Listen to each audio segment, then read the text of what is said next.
of the Centre for Law and Society to welcome you to what's really the third installment in our series Without Law, which is a series of critical conversations on law and society.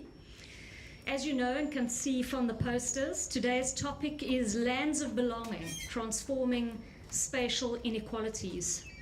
And really what we hope to do in the next hour is to reflect critically on the relationship of spatial injustice to belonging and to contemporary demands for more equitable and inclusive urban housing, planning and development, in particular in the greater city of Cape Town. We know, of course, that Cape Town remains one of the world's most unequal cities, in which 500,000 families at least don't have access to decent housing. This, of course, is largely a result of legacies of racist urban planning and, importantly, contemporary forms of economic and spatial apartheid and the powerful interests that these dynamics represent.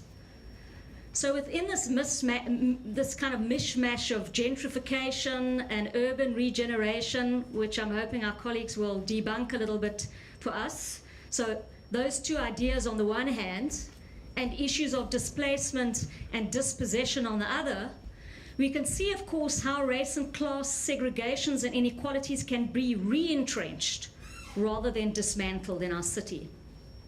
Yet at the same time, of course, we are seeing vibrant citizen-led movements that are emerging and that challenge this status quo.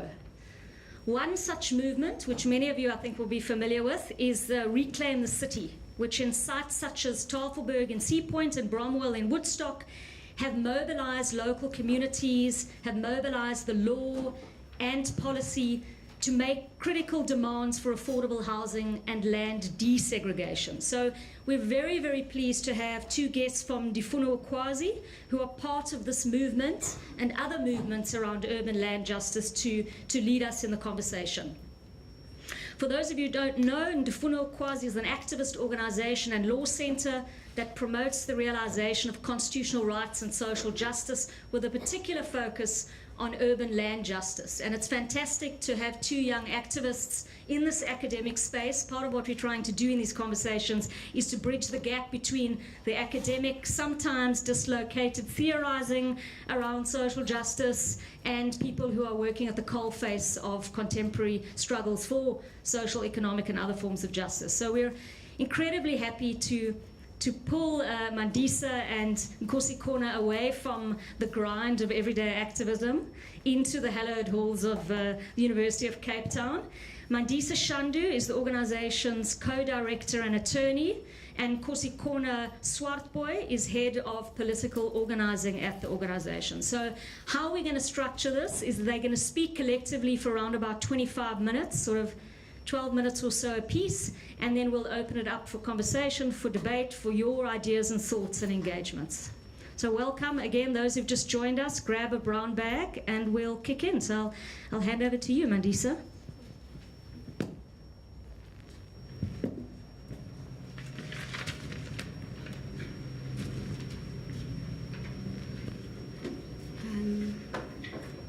Okay, how do I go back? Cool. Hi everyone, thank you for having us. Thanks Melanie, that was a great kind of introduction to locate what it is that we do and why it is that we do it. Before I begin, I just wanted to get a sense of where people in the room are from. So just a quick hands up, who is actually from Cape Town? Okay, so it's quite a few people. Who is from other cities in South Africa? And from elsewhere outside of South Africa? Okay, great. I just wanted to have a sense of where I'll place the housing crisis as we understand it in Cape Town. So for those of you who are from here, just excuse me, or actually you might find out some new information about your city. I just think it's important for us to have a good understanding of the context so we can understand what we're responding to and why it is that we're responding in the way that we are. I'll briefly describe the context and then describe how we use the law as a tool in what we would say towards advancing urban land justice. And Goskona, my colleague, will then speak to how we the importance of building a movement and what kind of actions we think lead to some kind of change in society. So Melanie has briefly described what Ndifunukwazi is and what we do. I think importantly, just to add, is that unlike some organizations that have been around for quite some time doing some very important work in terms of advancing rights, we had the benefit of learning that it's not just law that can, advance rights and towards changing society. It's critical that we combine other elements, being research, so that all our campaigns and work are evidence-based. And then I think even more importantly is having a people base. So that's the movement building aspect of the work. So I guess it's the thinking of when we have these tools combined, legal strategy, research and evidence gathering strategies coupled with strong collaborative movement building, that's when we might see that recipe together might lead to something. So that is how NU is structured. We are a combination of lawyers, researchers, and activists on the ground every day.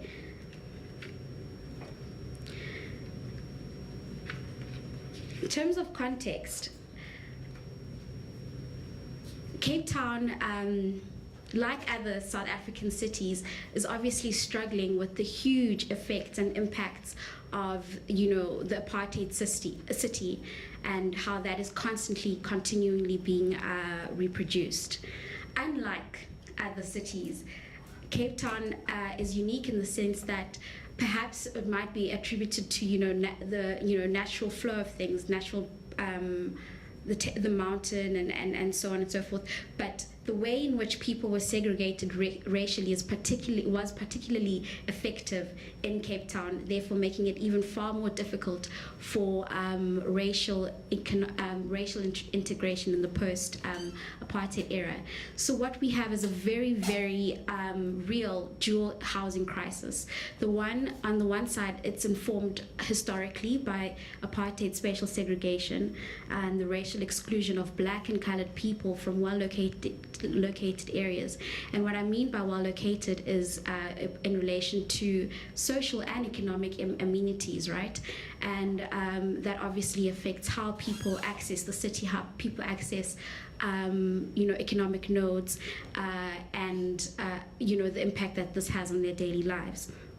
The other part of it is, I guess, the other part of the crisis is the market influence, right? So in addition to racial exclusion, we've obviously now got an increase in economic exclusion. So the affordability of housing housing has become far less affordable for people, leading to various things, an increased reliance on state-assisted or state-subsidized housing, which is what Melanie alluded to, with almost 500,000 people in the backlog waiting for housing, the so-called waiting list, which I'm sure you've heard about. I say so-called because part of the research is to actually figure out what this is, where this is, and we know that at least at the city level that it's a scramble. We have people who've been in the waiting list since '93, and so the so-called waiting list. So that's the first point around the backlog, and with the increase in the backlog, there's obviously a huge delay in delivery. Here we've said to meet the present and future need, delivery will have to increase by 30,000 units a year. That's 400% per annum to reach the demand. And so the question would have to be, well, we know that this is not practical or possible. What other tools can be engaged in the meantime? Another part of this crisis is a huge gap in terms of regulating the private sector. I'll go into that in a while, but again, unlike a lot of so-called world-class cities, Cape Town and other metropolitans around the country have failed to address what it is that the private sector needs to do in response to A, providing housing, and B, ensuring that people's housing isn't taken away through increased gentrification, development, and otherwise. So this is just touching on the nature of the housing crisis and perhaps also just touch on the extent of it. What I have here to show you guys is a race dot map, which was produced by somebody in Andrew Firth in 2014, I believe. So it's fairly recent, but it relies on 2011 census data. And what it does is it shows basically patterns of where people live across Cape Town racially. So the red or purple, that's purple, right? That's mostly white areas, right? The orange depicts predominantly colored areas, and then the blue predicts predominantly black areas. So you can see how the further out you go, you then have colored and then black areas. I'm just going to step away from the mic a little bit because I just want to show how some interesting things from looking at the map. And because maps are political, I think it's important for us to understand apartheid spatial planning was particularly effective, and so to understand where we are now and how we are now, we need to go back to their planning and understand it in the current context. I just want to show, so here, this is Gualanga Township, and this is Hayterveld, and the solid line is actually a railway line. So the very deliberate and planning of the apartheid government was to divide people by infrastructure. So this kind of separation that we see in these kind of blockings here, this is also a major road, so to ensure that integration does not occur. This is 2011 data, and you can see race-wise that still remains. There's a few pockets of integration, right, where you see a bit of orange and perhaps some blue and a purple area being a white area. And even if you go through that data, that can also be explained. So this is mostly actually around Mowbray, Observatory, and perhaps a reason for that kind of racial integration is because of the university. That's where students are living. And then these areas here, that's your Woodstock and so on. Woodstock, Salt River, and those are areas which, unlike most of basically those are areas that survived the desegregation project and are now increasingly being threatened.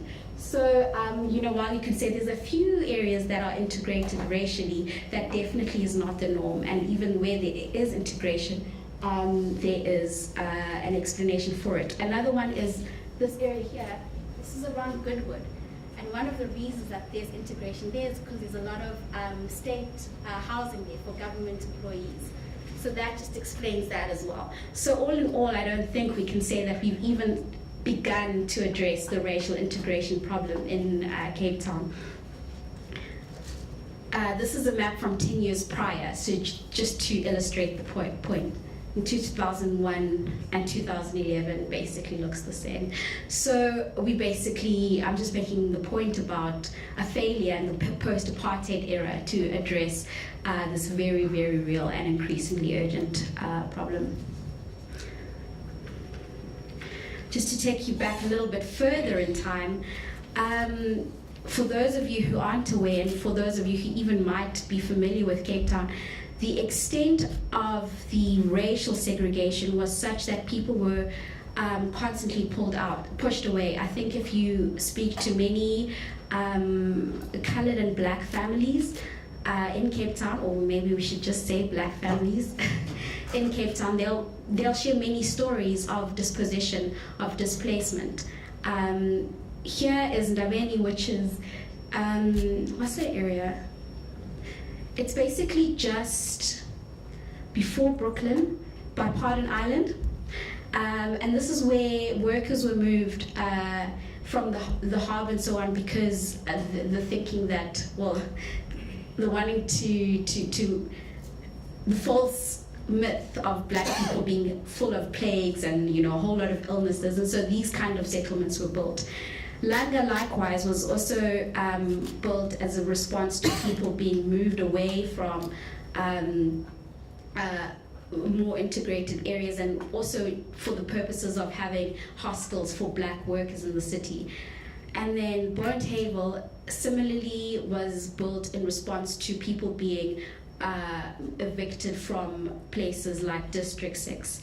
And most recently, in 2015, our current government had built Wolferrivier, which is 30 kilometers outside of Cape Town, and like the others, resembles this relocation camp style as a housing solution for poor people. I'll talk about this now because this is one of our biggest kind of campaigns to resist the relocation of people who are currently in well-located areas such as Woodstock to places like Wolferrivier, which are completely isolated and eject them from access to almost every single opportunity that exists. I mean, as you can see in this Wolferrivier picture, sorry, I've been actually standing in front of it,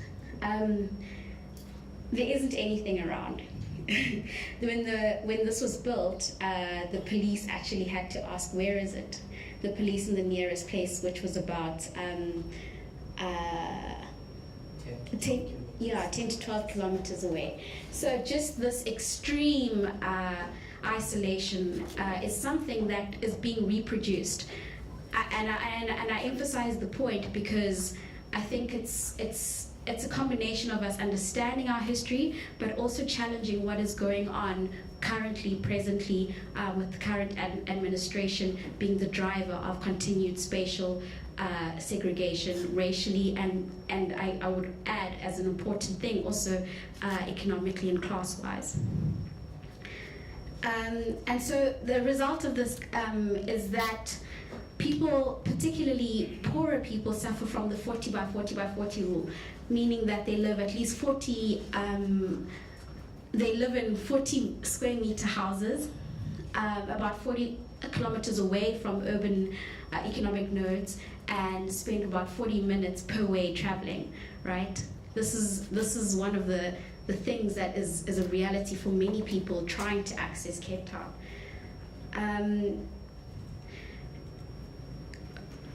Oh, I didn't show you that, but that's what that is. And it's not made easier by the increased inaccessibility to housing, where housing itself is seen as a global as a commodity, right? And this is a global thing, in addition to gentrification being a global thing. I'm sorry, I'm gonna have to just run through now because I'm a little pressed for time, but it's okay. We can ask questions if you have any for the stuff I'm flying through. And again, something that's unique to Cape Town is an inverse densification, where central nodes and the city centre have hardly any people living close to or in, and with a huge part of the population on the outside. This is one of the things that has been identified by Splumer as something that isn't a spatial and efficient city, right? So the more urban sprawl you have, the more you're actually spending money on individuals. The state is spending money as well as individuals on coming in and out, and nothing really being done to densify where people work, where people access schools, where people access hospitals, and so on and so forth, where basically we have the city being emptied out every Friday, or no, not every Friday, every day at 5 o'clock, and every Friday until Monday morning. So that's another thing to note. So in sum, what I've tried to just contextualize is what we believe is spatial violence, which is the opposite of spatial justice, which is what we are trying to work towards. And how we're doing this is we have basically there are two parts of the problem that we're responding to. The first is the need to protect and expand access to well-located housing, both in the public sector and in the private sector. So here, we know that people do live in state-assisted housing, but this is becoming much more difficult for those who already have access to that housing to maintain that access. Part of it might be, part of it is in relation to the change in policies. So for example, where the income bands have changed for people who earn less than a certain amount are no longer able to be housed in state-assisted housing, and also the fact that there is not enough state-assisted housing being built at the rate at which it's supposed to be built at. And the other is also protecting people who live in private housing, right? So that these are tenants and in relation to their issues with their landlords. A lot of the work there involves the rental housing tribunal, which is great when it works efficiently, but I think the point to be made here is the increase in evictions from private housing in areas such as Salt River, Woodstock, Walmer Estate, Bokop, a lot of the areas that somehow survived, black people living in central Cape Town are now being pushed out for various reasons. We can talk about perhaps some ideas we have about the legal interventions during question time, but I think an important one here is the Rental Housing Act and its proposed suggestion around and a proposed amendment around the escalation of rentals, which I believe could, if effective, could assist many people in maintaining access to their housing. Just on that point, one of our big cases that's currently in court, I'm sure some of you might have heard of, is a case where we assisted about 43 residents from Bromwell Street in Woodstock. These families, like many others in Woodstock, were just collateral, I think, to the effects of not regulating the public sector, and coupled with the city not having a response to deal with evictions other than to A, send them to Blikkiesdorp or Wilverifeer as we've described, or B, just letting them be, which means living under a bridge because people are so desperate to stay within the city. So that's what one of our ongoing cases is, and part of the relief sought is to demand the city to reevaluate its emergency housing policy and to look at what pockets of land are and could be made available in the form of towards building transitional housing for people who find themselves vulnerable after being evicted or because of private sector-led evictions. The other part of our work, and which is the part that I think I enjoy a little bit more, is expanding and promoting access to housing in well-located areas. So this basically takes us to the land issue. Whereas a lot of housing, and this is across the country, has been built on the peripheries and townships through RDP houses or B&G projects and so forth, not enough has been done in terms of making land available for housing in well-located areas. Here, one of the most important things we've had to do was kind of assess where is publicly owned land, where is it located, why is it vacant if it's vacant, if it's underutilized, how much of it is underutilized, and what can we do about making demands for housing in the form of social housing, implementing the social housing program on that land. So another one of our cases that we are involved in relates to the sale of state-owned land in Sea Point on the Tafelberg property site. So it's about 2 rugby fields in size, and it's the last piece of state-owned land in the area, and there have been demands for housing on that site since it was made vacant in 2010. But prior to that, there have been demands for housing in the area since at least '96 by a group of very active domestic workers, nurses, carers, who Faisal will talk about in a moment. And I think the point to make there is Section 25 of our Constitution deals with the right to property. And it's one of, I think, the most underutilized sections of the Constitution in relation to what can be done about redressing apartheid, right, in relation to now the land question. Contrary also to popular belief, the Section 25 right does not just protect individual private property interests. What it also does, and what we've tried to do in this case, is trigger the state's obligation to make land available on an equitable basis.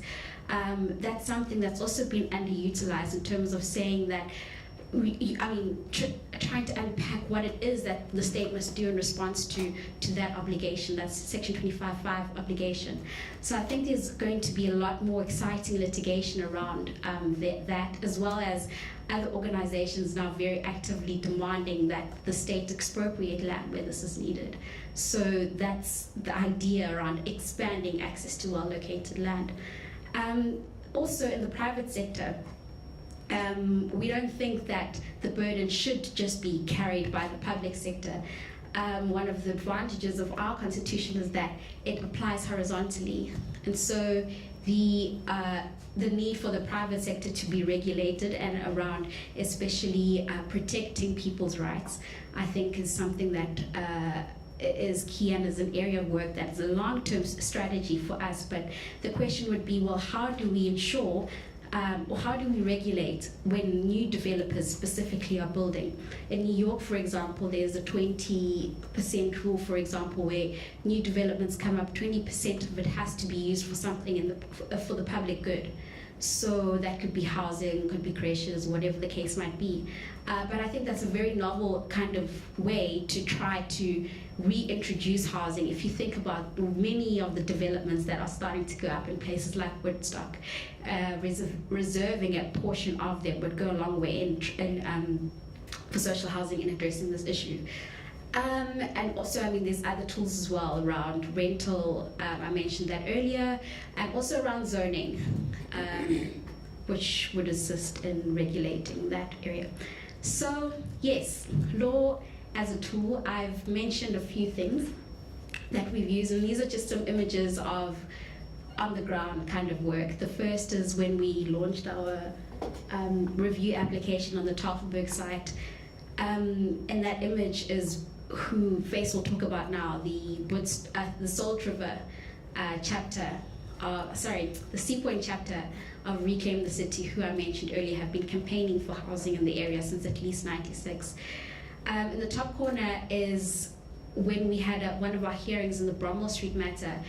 I put this here because I think what's so important is even when we are using at that point in time law or the courts as part of our work, it's so important to ensure that the people are part of it. And so it's about ensuring that they are in court, that they understand what's going on, that they are at the front of their struggles, and also that people are there standing in solidarity. So that was the Bromwell Street case, and below is the families just outside court as well. I'll hand over to Face now to speak about Reclaim the City and building a movement.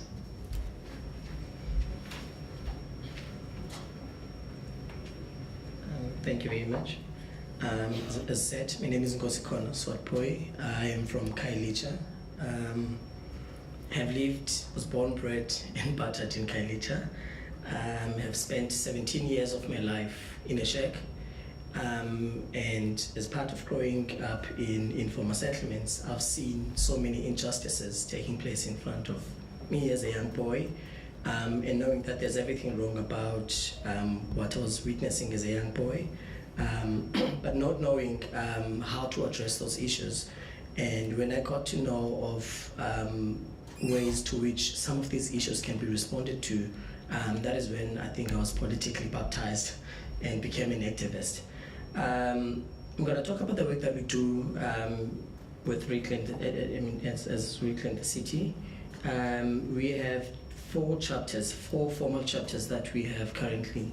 We have the Sea Point chapter, which is a group of domestic workers and security guards who are working in Sea Point and have been in Sea Point for decades. Now, for some people, to just give background as to the living conditions that the people that we're working with in Sea Point are facing. In some buildings in Sea Point, we see these glossy apartments on the forefront of Sea Point. But behind those glossy apartments and those buildings, there's what is known as the maids' quarters, and that is where most of the people that we're working with are staying. And with them staying there as domestic workers or security guards, one of the things to understand in Seapoint is that employment is tied with accommodation. So by addressing your rental rights, that might have impact into your employment, vice versa. When you're addressing your employment issues with the landlord, that might have impact into your accommodation. In the small apartments behind the closer apartments, the closer rooms that we see in Seapoint, the rooms are very small, and there's separate rules for people who are renting those beautiful apartments to those who are staying in what is known as the maids' quarters. Two rules that I've just mentioned for now is that one, the domestic workers or workers in Seapoint who are staying in the small rooms behind the buildings, they're not allowed to have visitors in some buildings. And that is a problem because if my mother is a domestic worker or my father is a security guard, I'll not then have an opportunity to see where my mother is staying or where my father is staying. That if I have to meet up with them, I'd have to meet with them at a public space, be it the pools or the promenade. The second rule in Seapoint, in most buildings in Seapoint, is that domestic workers or in the domestic quarters, people are not allowed to cook.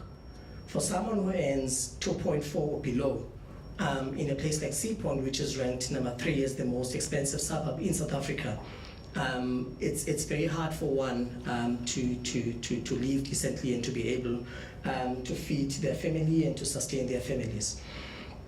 We are working also with learners who are impacted by the long hours that they have to travel in order for them to get to their schools.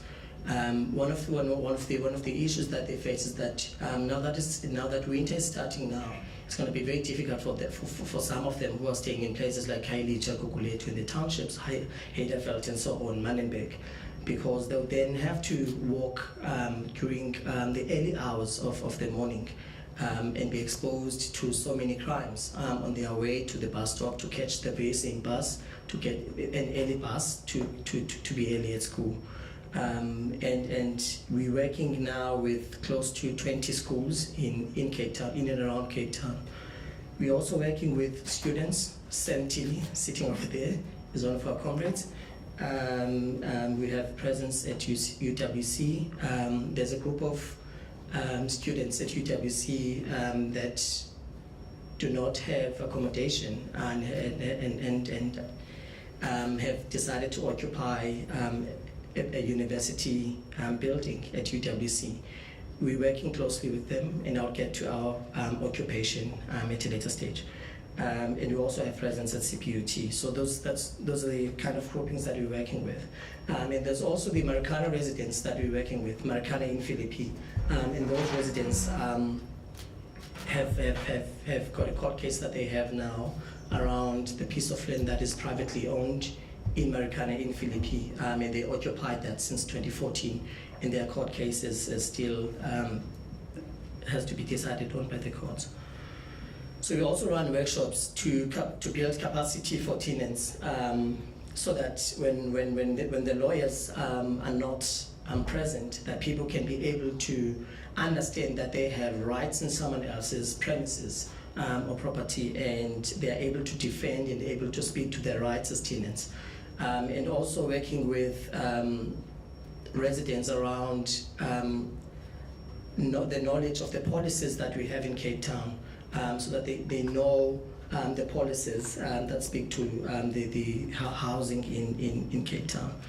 We're also working with, so those are the few people that we're working with, and that's some of the workshops that we do.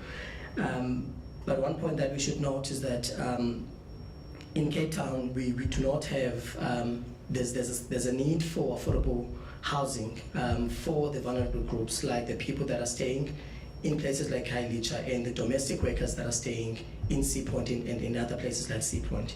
And that we have to work on innovative ways to fund and to build new public and quality housing in well-located areas. And that, as Manisa has said, we have to look into how the private sector can play their role in terms of assisting in responding to this need. We're now in a stage where we want to have an advice center where tenants would be trained to be, and I use the word paralegals loosely because we want them to be able to assist other tenants in terms of knowing their rights and assisting them when they have rental issues. And know that there is departments like the Rental House Tribunal that is supposed to oversee the relationship of the tenants and the landlords. In some instances when we have actions, political actions, in Cape Town there's a growing culture of spaces being policed. And what I mean by that is that most residents are not able to exercise their rights to protest, because at times we as the government will send police to police the spaces that we operate in. For instance, when the landlords in Sea Point, this is in Sea Point, and they had a chalk mural activity where they were inviting people who were passing by to just draw using chalk what they envision as an inclusive city. And law enforcement came and threatened to arrest the young learners when they had this action. And there's so many instances that I would not speak to now because of time. But at times, more spaces for people to exercise their rights to protest, the government would use the police and Metro Police in order to police those spaces. And it's one of the things that we exist to do is to claim public spaces for people, not for profit, and to fight against the privatization of public spaces in places like Sea Point and Cape Town.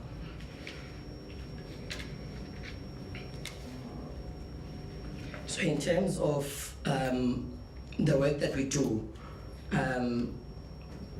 we exist as a movement to also disrupt the relationship between the center and the periphery, and I'll get to the reasons as to why.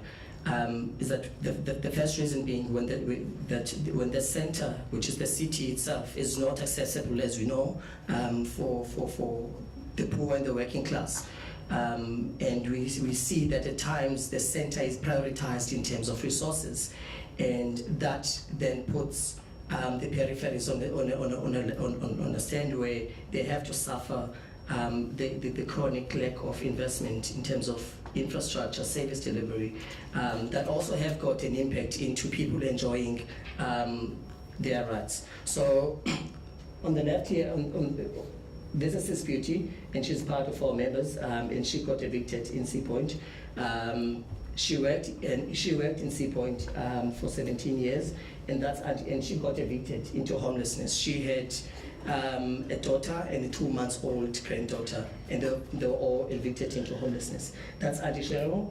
She recently got evicted in Sea Point by a private property developer, and she now stays in Manenberg. It's very hard for her now to go to access healthcare, to access Woodstock, and access job opportunities. So she now has to pay, use more than 40% of her salary to pay towards transport. So we currently now have got 2 occupations. And the first is the Ahmed Katrada House, which was known as the Helen Bowden Nurses Home. We have comrades of ours that have occupied that, and I'll get to why we have decided to occupy. Our slogan is Reclaim the City is resist, and that is resist, disrupt, and occupy. And that is speaking to resisting the fact that most of the public land is being captured and being used privately for private development. And we want to disrupt the powers that the private property developers seem to have in Cape Town, the fact that it's easy for them to access public land and to construct private development. And through working with, sometimes at times we stick to the law, but at times we also witness the injustices of the justice system. The fact that the justice system cannot stop evictions in South Africa. Evictions can only be postponed for you to get 3, 4 months, 6 months, and then after you get evicted. We occupied these 2 buildings because This came as a response to the fact that the Tafelberg site was being sold to a private buyer. And the Woodstock site, which is in Woodstock, had been promised since 2002 for affordable housing, and we've seen nothing happening on those two sites. And our demands as occupiers, as I'm also one of them, is firstly, one, stop the sale of the Tafelberg site, which Melissa spoke about the case, and two, we're demanding that Tafelberg site should be used for affordable housing in Cape Town, as we know that there's a need for affordable housing in the inner city. And thirdly, we need firm commitments from the government on these two sides. And we also we had organized events where we disrupt the provincial legislature when Helen Zille was about to speak. We also occupied the government department that was responsible for the sale of the Tafelberg site. Wrapping up, just to say that in terms of sustainability, it is not sustainable for cities to continue to expand exponentially and not look into the need of the people that are on the outskirts of the city that would have to face issues around traveling and issues around accessing the inner city itself. And the long commuting hours also have got an impact to students, learners, and the workers of Cape Town. And it's about time that we should realize the rights of those citizens that have been displaced through the laws of apartheid and colonialism, as Melissa has said. Because of time, let me stop there, and then I can take more questions around the political organizing work that we do at Diffnows. Thank you.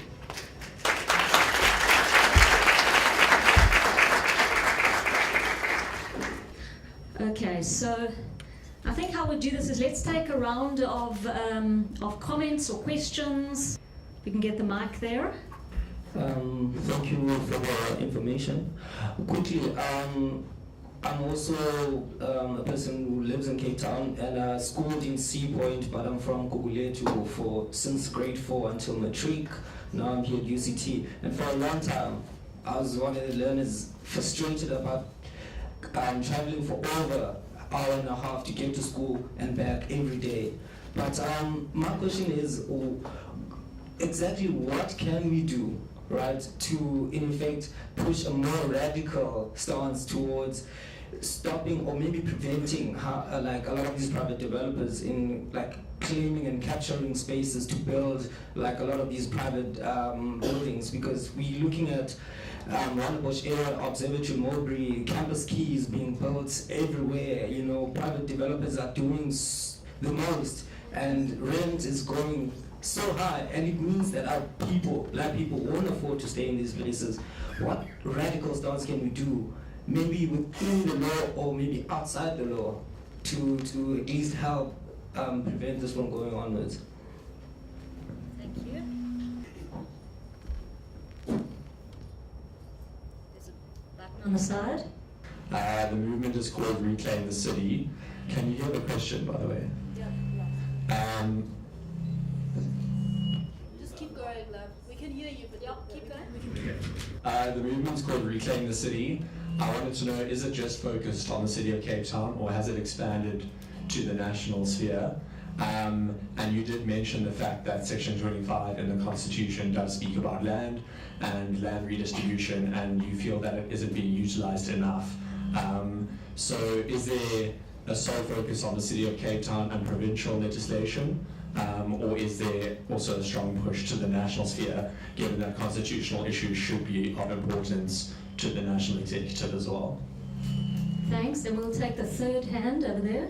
Firstly, I want to apologize for this question because I'm sure you get it all the time and it must be a nightmare. But I wonder on a personal level, if you think, to what extent is this a DA problem? To what extent is this a South African legal problem? To what extent is it a global economic problem? Just as a person who's interested in these issues, what do you think?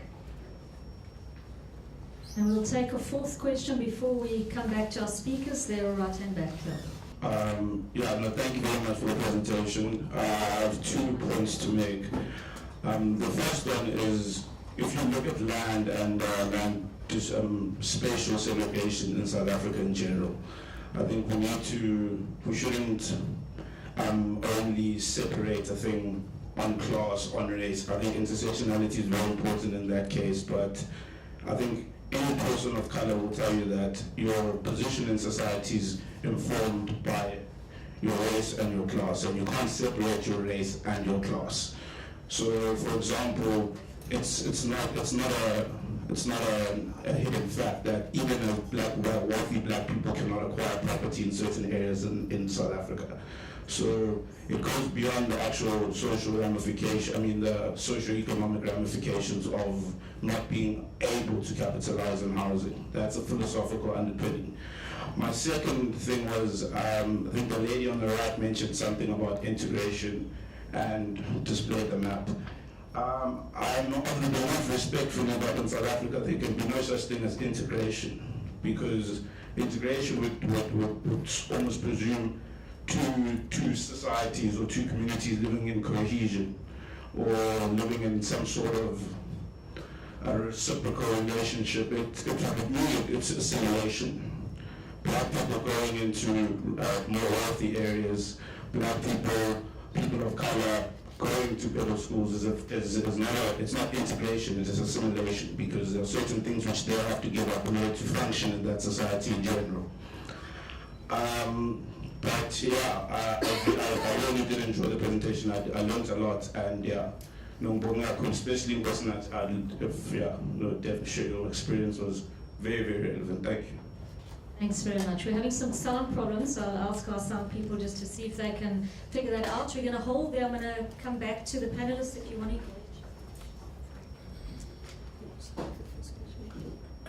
All right. I'll take the first questions. The question put was to say, what can we do? What kind of actions we can do? I think Reclaim the City now is in a position where we want to establish a chapter within universities, because we cannot isolate the struggle of the workers from the struggle of the students. The fact that there's so many students that have to take unreliable trains to get to varsity, and at times would be late for classes, and at times you'd see people sleep during lectures. That has got an impact into the fact that people wake up. If you can go around and ask here, there's different times to which people wake up to prepare for their classes. You might be waking up maybe at 4 a.m. in the morning, and maybe your friend might be waking up at like 8 o'clock to prepare for 8:30 class. So the impact of urban sprawl and also of commuting is not only for workers, but also learners, students, and workers are impacted by the spatial injustice that we see in Kenya. And what students can do is to join people like Sam. Sam Tilly sitting there was one of the occupiers who took the risk and occupied a government-owned building on the principle that we can't continue letting this provincial government, not only provincial government, but national, provincial, and local government, to strip off the last remaining pieces of land that could be used and that are suitable for affordable housing in the inner city, to sell to the private sector. And that we've had enough. We've seen developments in Cape Town in the inner city. You can look at the developments that you see in the inner city. None of them, we don't even have one single affordable housing program in the city, or project in the city, or building in the city. All the developments that we see in the city are private developments. And that now then doesn't help in terms of desegregating Cape Town and undoing what apartheid did to our people. In fact, what we see is that the provincial government, local government, is continuing to displace our people. That when people are being evicted, like the Brownwell families, being evicted by also the people that own the old biscuit mill, is pushing them into places like Wolverine, where there's a lack of basic services. But in places like Woodstock, basic services are not even up for debate. That people have that given. But for places like Wolverine, where the government is sending these people to, there's actually nothing. It's far more worse even than Khayelitsha and Khayelitsha, because those people do not have even transport. For instance, in Wolverine, there's the only people that know, the only government departments that knows where that place is. If you can Google it now, you'll never find it. Not even finding directions. The only government department that knows the direction to that place is the law enforcement, because they always go there to evict people and to abuse people and to beat up people, including SEPs. The firefighters, ambulances struggle to get to that place because you can't find it through Google Maps.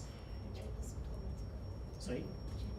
And journalists were also threatened by this city of Cape Town and this provincial government to say you do not have the right to go and film what's happening or to put out in the media as to what's happening there in Vovorefia. And the question is why? I'll move on to the other questions. You asked about the location of Reclaim the City and the campaigns. It is localized. It's responding specifically to Cape Town's problems, so it's not national. I think one thing we didn't mention is that it's new. We started last year. And so I think the idea is to have a very intensive, localized campaign to deal with specific issues, specifically to respond to people's needs in Cape Town. However, that doesn't mean that we just basically dealing on a city local government level. In one of our strategic litigation cases, we've actually cited the provincial government, and we're also challenging what they have done in response to redressing spatial apartheid, as well as having cited national government. And that's obviously important because the kind of programs or the housing program that we are advocating for, social housing and funding streams, come from National Department and Social Housing itself, as regulated by the SHRA, and National Department of Human Settlements obviously have an interest in the relief sought. But that doesn't mean to say that national government isn't being challenged. We know that there's also well-located pieces of land, parcels of land owned by it that aren't being used effectively. We know that it too has, implications in terms of, not doing what it needs to do in terms of providing more housing at a better rate. And obviously then we do work on policy and legislative interventions, which then are pitched at a national level. And one of the things we've been able to do is partner quite well with organizations, for example, in Johannesburg, and use those relationships and their experiences to either bolster what we're doing here. For example, the eviction work in eviction jurisprudence, a lot of it has been developed up in Joburg, right? And so they, for example, have gotten to the point where the city of Johannesburg has been ordered to develop a program specifically to deal with people who have been evicted and where they'll be housed. The city of Cape Town does not have that. So we were able to rely on that kind of, what's been done at that level to build that into what needs to be done in Cape Town. So I don't know if that kind of answers your question. So it's localized but not isolated. The other question was related to what extent is it a DA or South Africa or global problem? I would say all of the above.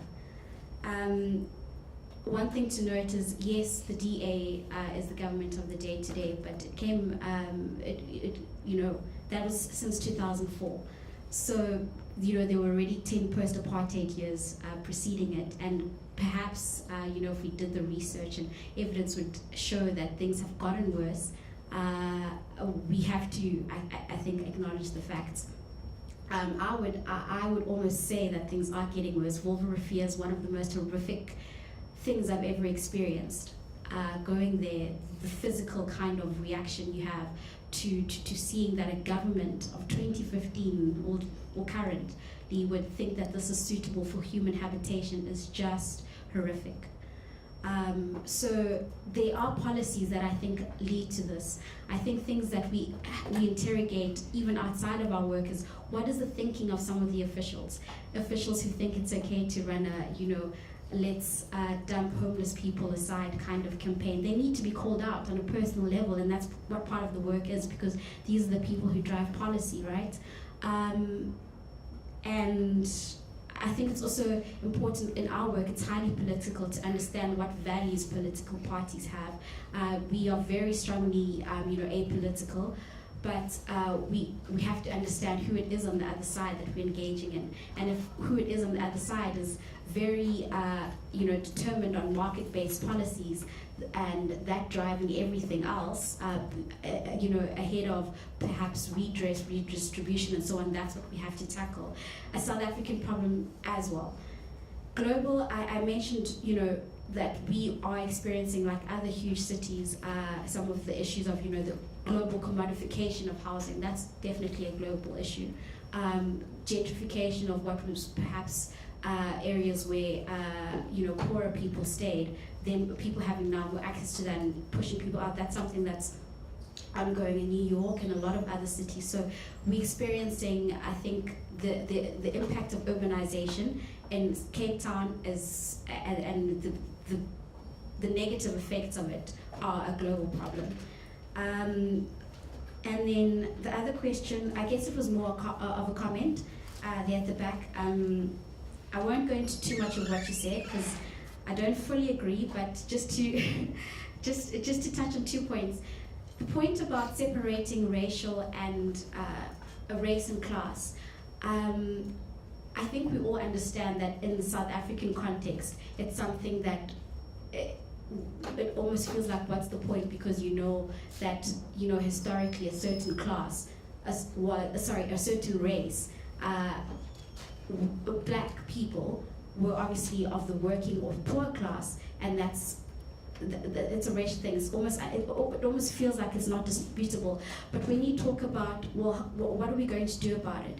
If we focus solely on saying that, access has to be given in terms of race, what you have potentially is pockets of black people in white suburbs, right?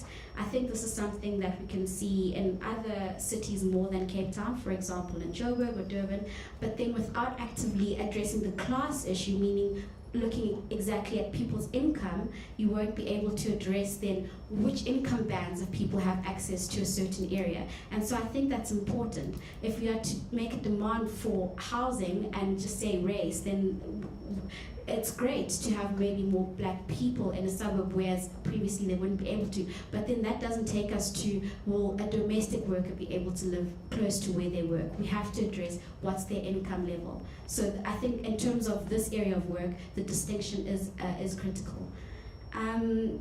Yeah.